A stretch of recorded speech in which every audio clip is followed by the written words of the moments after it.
Going to very quickly introduce our next panel discussion, running out of gas, effective recapture and reduction methods for CO2. We're going to have it chaired by Kylie, the CEO of the IBA. We've got Paul Bowker from Brick Lane, Hamish Coates from Rocky Ridge Brewery, and Jennifer Hill from Earthly Labs. As I mentioned previously, please, if you have any questions, go through the app and we'll get to those at the end. Thank you.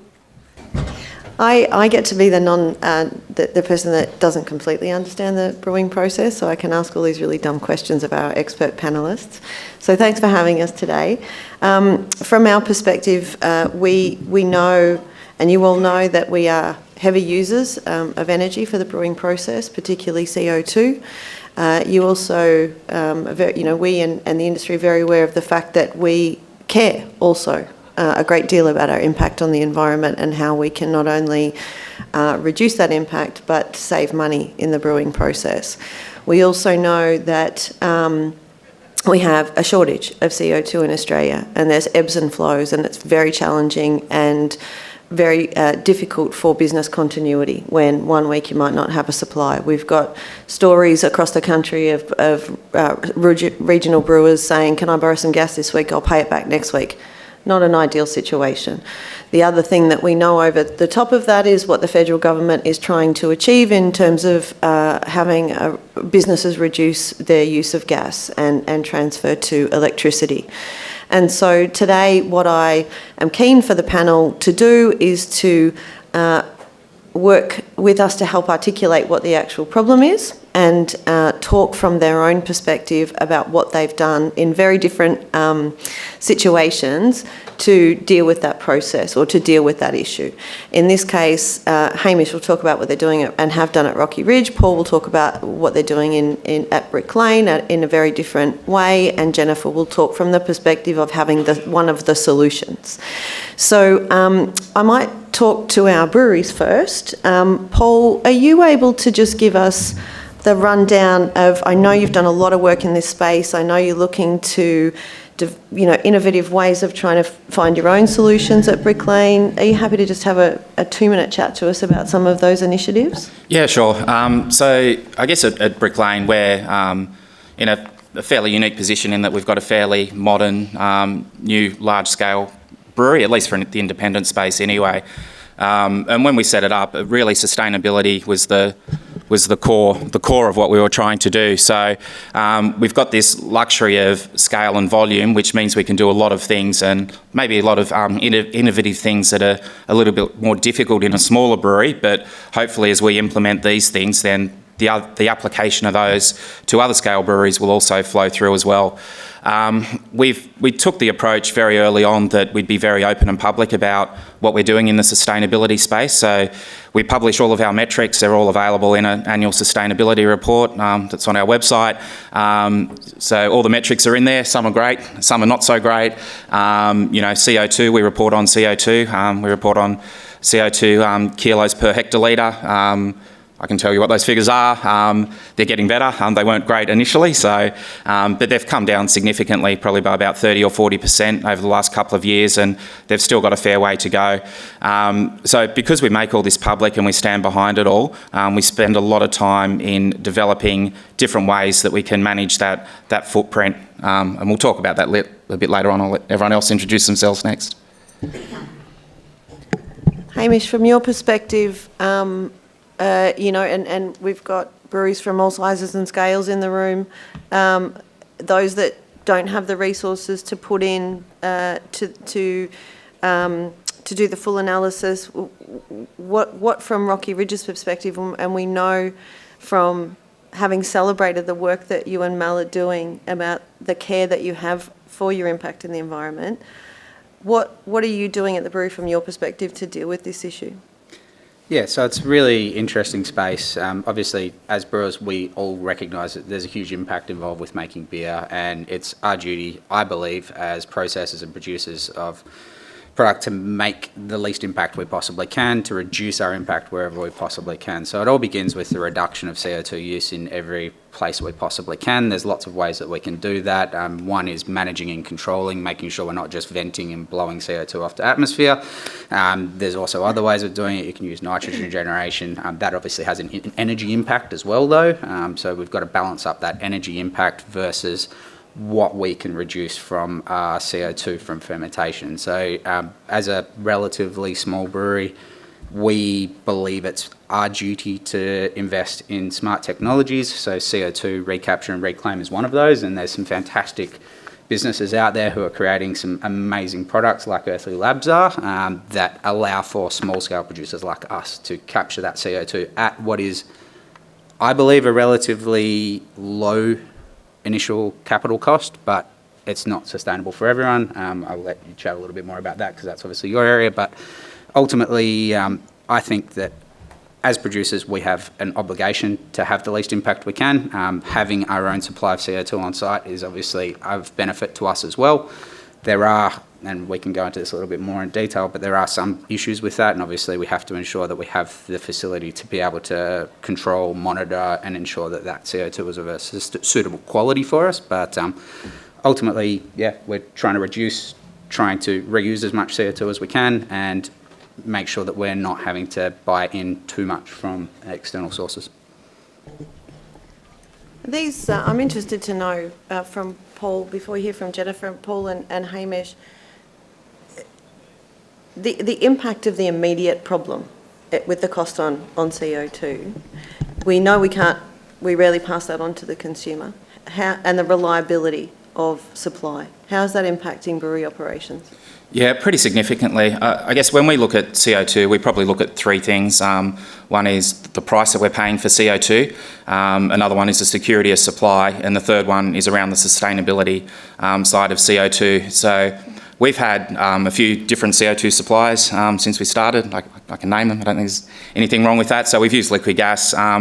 We moved about 2 years ago to super gas. So we're now buying CO2 that's generated from fermenting wheat. It's out of Manildra on the south coast of New South Wales. So it's not perfect in terms of its environmental footprint, but at least it's being produced by a crop that's grown annually and then put back into the ground and regrown every year. So there's a good story around that, and it sort of works in with our metrics and what we judge ourselves by and have others judge by publicly.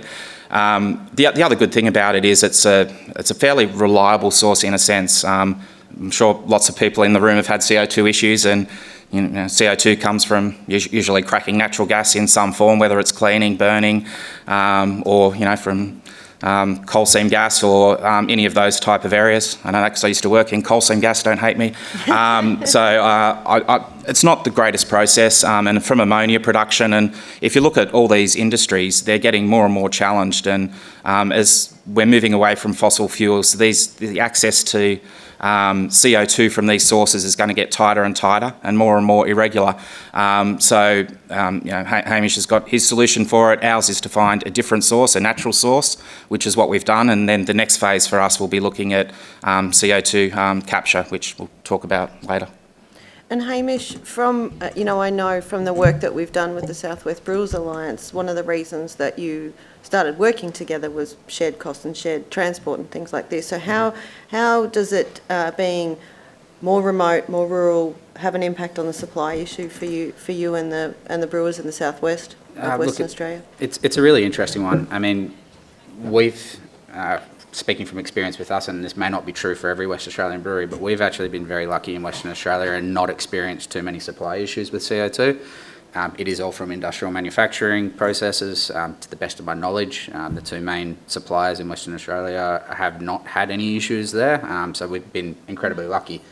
We've taken the approach of recapturing CO2 because we believe it's the right thing to do, and we're taking steps towards having a more resilient future, I guess. There's every chance that those industrial manufacturing processes are going to change over the next 5, 10, 15 years. So if we can be ahead of that curve, that's great. But ultimately, our decision was based on our want to do the right thing.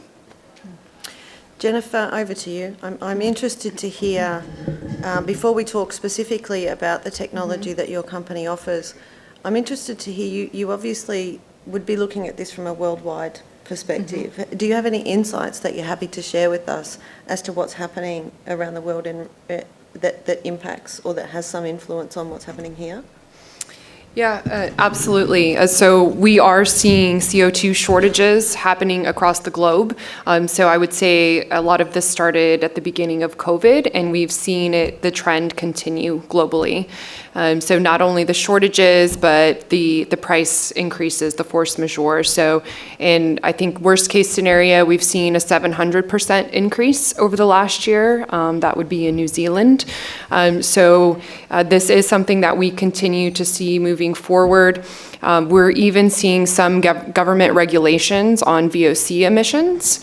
So not only are we removing CO2 out of the atmosphere, but we are removing VOCs as well. So we expect there to be more and more government regulations, not only on CO2 emissions, but those VOCs as well. And is there something that you wanted to explain to us about VOCs versus CO2 that we had outlined earlier in terms of your own technology? Yeah, so specifically in San Luis Obispo, California, they have VOC regulations on wineries specifically. So new wineries are not able to exist unless they have a certain level of VOC emissions. So it's a requirement for them to even open up a business to reduce those emissions. So it's a good thing, but it also is cause for to explore some of these ways to become more sustainable. And so what I'm guessing from that is greater regulation, it leads to the investment in equipment and technology. So are you happy to give us the 2-minute pitch about, 2 or 3 minute pitch about the technological solution that you provide? Yes, absolutely. So just to give you a quick background on the company, Earthly Labs was started in Austin, Texas in 2016. Our first system was deployed in 2018. And by the end of 2021, we were acquired by Chart Industries, which is a worldwide manufacturer of pressurized vessels. So we partner with a lot of the gas companies that provide the CO2 tanks, which is also part of our solution suite. So today we have dozens and dozens of installations all across the United States. We also have our first customer here in Australia, which is Young Henry's. We also have New Zealand market opened up, Europe, Canada, et cetera. So definitely have a global impact. And we have 3 different systems available. One's the teak, one's oak, and one's the elm. So the smallest brewery size that we can work with would be starting around 300,000 liters in annual production. The next tier, that would be the teak. The oak would be over 600,000 liters of annual production. And then our elm system would be anything over 3 million liters a year. So that elm is going to be a modular skid-based system. So it's going to be created unique to maximize your capture potential. And then with the teak and the oak, it's more of a plug-and-play system. And so kind of how it works is we capture from the fermentation process. We use what's called foam traps. They're basically stainless steel drums that capture during active fermentation. It's then run to a smart foam trap, which has it basically just drops out moisture. Think of it as a buffer in between that initial capture and the CC unit itself. And then in that CC unit, there's a 3-step purification process. We dry, scrub, and liquefy that gas, and then pump it out to a storage tank to be reused in your processes. Since we are capturing from an already natural process, this gas is going to be an ultra pure form of CO2. So we're at 4.9+% purity, which is really great. O2 and VOCs is where we really outperform commercial gas. So, we're under 13 parts per billion on the O2 and anywhere from 0.5 to 2.5 parts per million on the VOCs. So in addition to the supply chain risk mitigation, the savings, and of course doing the right thing for the planet. We have some breweries that reach out to us too because of a safety issue. Sometimes there's too much CO2 within the production environment, and by capturing the CO2, we can help mitigate that as well. And then also those purity benefits in the gas, our customers report better head retention, mouthfeel, lacing, and aroma in the beer as well. Fascinating. And so for people visiting the stand, Earthly Labs have a stand at BrewCon. What are you offering people that are attending BrewCon? Yeah, in addition to some really awesome socks, if you hadn't gotten any yet, we are at booth 9, and I would love to offer anyone and everyone a free CO2 assessment. So what we'll look at is we'll take a look at your annual production volume, how much CO2 you're using each year, and then we can assess what your actual emissions are, what your capture potential is, and then what that return on investment looks like. Fantastic, thank you. Paul, I'm interested to hear what's next for Brick Lane.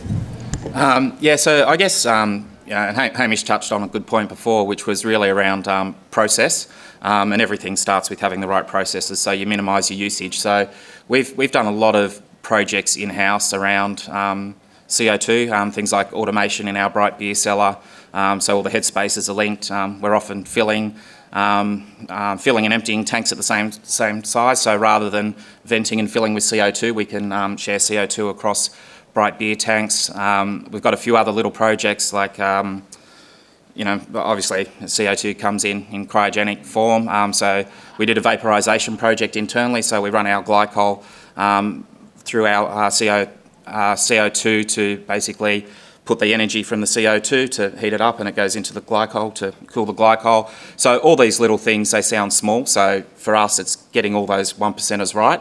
And then in terms of carbon capture, CO2 capture, we're working through at the moment, and we're putting all the infrastructure in place. So we've just put in 375 or 400 kilowatts of PV on the roof of the brewery and the warehouse. So I guess at our scale, we buy north of 700 tonnes of CO2 a year, and that's going to take a lot of energy in terms of running compressors and all the other infrastructure. So for us, it's getting everything in the brewery right and dialed in before we actually jump into CO2 capture. So when we do it, it's as efficient as it can be, and the brewery's efficient as it can be, because otherwise, I guess what can happen is you bring this in and maybe you get a little bit lazy and you don't look for all those real tiny adjustments, and we wanted to get all that right first, and then we'll move into capture after that. And how important is it to share these initiatives publicly with your customers, with your drinkers, with your team?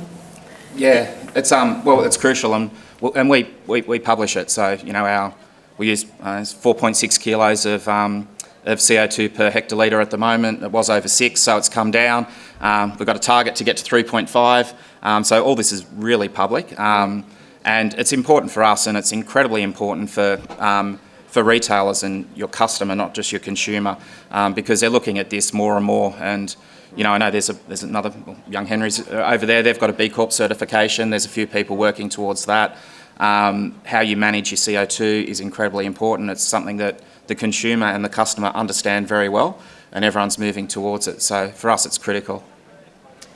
Hamish, I'm interested to hear from your perspective, or even the Western Australians' perspective, what can the IBA do to help in this space? We have a vested interest in developing resources for our members. We know that our values and our ethics are aligned in this space from a sustainability perspective. We don't want to look at greenwashing. We know how important it is to the customer, as Paul's just said. What is it en masse that we can do as an industry to work together to solve some of these challenges, or to at least shout loud and clear that we care? Yeah, look, I mean, that's a difficult question, I guess. I think the availability of resources to understand our CO2 use first and foremost is probably where I would begin that process. So ensuring that everyone has access to, for instance, the data that allows us to easily calculate how much CO2 each fermentation is creating, okay? Which is what the CO2 assessment you're talking about doing is essentially involving. It's all relatively simple and it's fairly easy to calculate, but having a spreadsheet there that's available where we can put in what our initial gravity was, our final gravity is, and what percentage we're going to recapture from that to spit out a kilogram number. For instance, a 10,000 litre fermentation spits out just over 200,000 litres of CO2. Doesn't mean a lot to anyone because litres of CO2 doesn't equate to kilos easily, but it's about 400 kilos of CO2 that is a potential capture. We're never going to be able to capture all of that from the fermentation, but you can capture a fairly significant portion. 400 kilos of CO2 is an awful lot of CO2, right? So I didn't know that until we went through the calculations, and then we double and triple checked it because we were going, that doesn't seem right. It's right. Those tools I think would be invaluable to every brewer because you can go, well, I've got a 15 hect fermenter. How much CO2 is that creating? What's the potential for that? Because then when it comes to justifying the purchase of that equipment, you can go, well, hang on a sec, I could be self-sufficient for CO2 even based on only being able to capture 50 or 60% of that. Again, the amount that you capture is going to be based on how your fermentation schedules work and all sorts of different things. But basically, the tools in the first place that allow us to make that assessment, I think would be really helpful because until we went through the process ourselves, we didn't realise just how much we would be able to get. Same, yeah. Claire, do we have any questions? I know we've only got a couple of minutes and I'm sure the panel members have got more to offer, but do we have any more questions? No, we haven't. Has anybody got any questions? I'd like to piggyback on that for Go a second, for it, if I yeah. could. Speaking of the CO2 assessment, you're right, it's really important to know how much CO2 you're creating, not only to know what your capture potential is, but oftentimes we're finding that there are some breweries, especially those that are extremely efficient, that have excess CO2. So one of the other things that we're seeing globally is that there is a CO2 market. And so this could actually be an additional stream of revenue for your business. That's fantastic. How is that playing out? Yeah, it's great. So Earthly Labs and Chart Industries, we actually brokerage that exchange process as well. And so the first exchange that we did was with Denver Beer Co. in Colorado, and they're selling gas to a cannabis farm down the road. So agriculture is a really big industry who likes to utilize the CO2. Same with indoor organic farm. They can't buy CO2 commercially, but they could keep their organic status by purchasing gas created naturally by beer fermentation. I love that. I love that collaborative joined up working. That's fantastic. There's a question. Yay. Yeah, can you see CO2 capture ever being viable or worthwhile for small breweries, i.e. much smaller than 300,000 litres a year? Yeah, so at this time, we don't have any technology that would be compatible. So there's some different factors to consider: annual production volume, tank size, ABV, type of yeast strain. Are you filling your tanks all the way? And kind of looking at that production schedule are all factors. There has to be a certain amount of pressure in order for the compressor to run consistently. And so at this time, we don't have technology for anything smaller than that. Do you have anything that you want to, advice that you want to give in answer to that question? I think as with everything, technology will change over time, and as more people adopt it in the mid-tier, it will become more popular and the technology will be developed to go to the smaller tiers. As with everything, things are usually scalable down as much as they're scalable up, so I think it'll only be a matter of time before we see more movement in that space. So I'd definitely keep my eyes open. Also, I guess, it really depends on how the next 5, 10, 15 years goes in our industry and how costs change. Again, for us, we looked at it as being the right thing to do more so than from a cost perspective. Not to say there's not a payback there. However, the payback wasn't the primary driver for us in terms of implementing this technology. So again, I just keep my eyes open and see what happens, because I do think, and even the 6 years that we've been in existence, technology's changed dramatically and rapidly. Again, Earthly Labs has only been around since 2016, did you say? Yes. So it's evolving rapidly.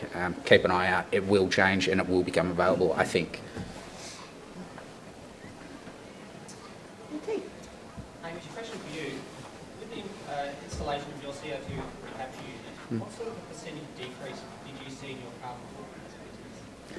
That's a really good question. We've only had the CO2 recapture implemented now for a few months, and we haven't done that analysis.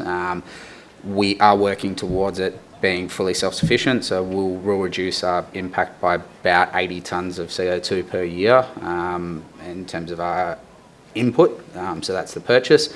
In terms of our output and what's being vented from the fermentations, it'll actually be closer to 120 tonnes a year that we're saving. So again, I couldn't tell you as a percentage because it's only been a few months since we've implemented it and we haven't done that.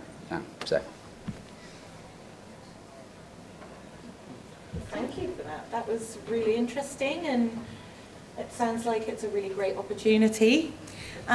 Stay with us after the break.